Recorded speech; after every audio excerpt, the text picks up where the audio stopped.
Hey you guys, and welcome to part 2 of breast play.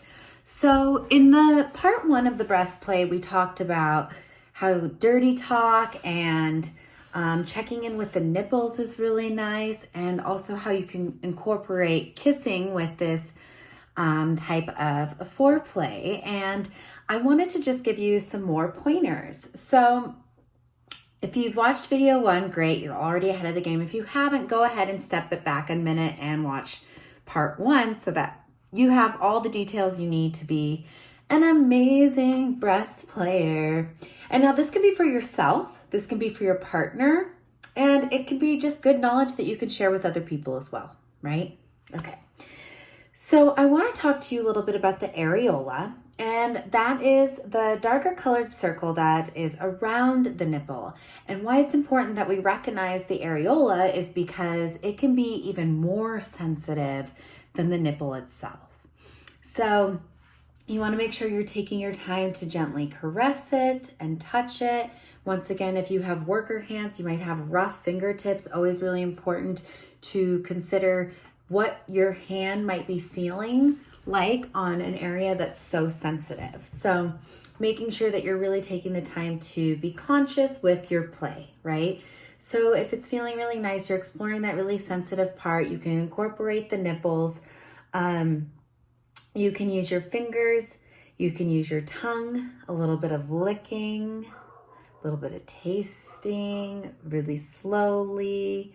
And alternating between the areola to the nipple, the areola to the nipple. You're switching it up, right? And you're also incorporating the kissing in the neck, and you're also checking in with her and making eye contact and complimenting her, right? All those things are really important. And then you can get the tongue involved and really do like the slow circles around.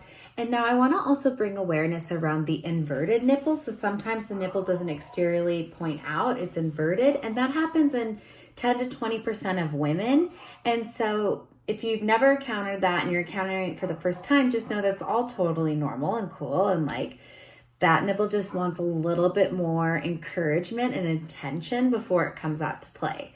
So you go ahead and you give more compliments and you do a little more play and you take a little bit more time, because at the end of the day, if you're doing this play to yourself, you're worth that time. And if it's partner play, you're worth receiving that play from your partner to get to where you feel good. So you are doing the slow circles and you're playing with the nipples and you're involving that sensitive areola.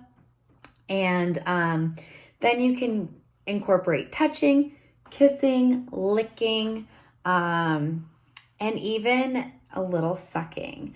Now, we always want to make sure that we're checking in with our partner. If this is partner play, we're making sure for consent. We're asking, how does this feel? Do you like this? Do you want it a little harder? Do you want me to suck on it? Do you want me to nibble on it?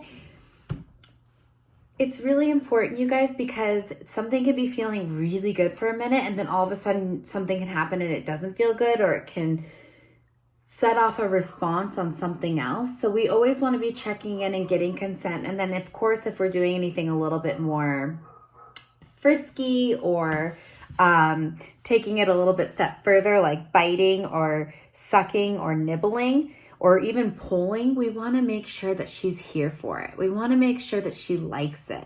We want to make sure that it feels explorative and safe, and that I have just as much permission to say that I'm not into that right now. Doesn't have to mean every time, but that I'm not into it right now, but that I'm still enjoying myself and I still want to keep going. So as the person receiving this pleasure, right? Like if I'm with somebody and I'm really enjoying myself, so I want to talk about this for each person. I'm really enjoying myself, that then they try something and I don't maybe like that as much, just correct it. I really liked what you were doing before this way. Be communicative. It's just as important as the receiver to communicate as it is the giver, right? It's both of our responsibilities, and we both have to show up for our personal sexual potency and power by saying what we want. So as the giver, please check in and make sure the receiver likes it. And as the receiver, please give some feedback and encouragement to the giver so that they feel like it's working and going well. So that's part 2 for breast play. Let me know if you have any questions, comments, or reflections. And I can't wait for you for part 3.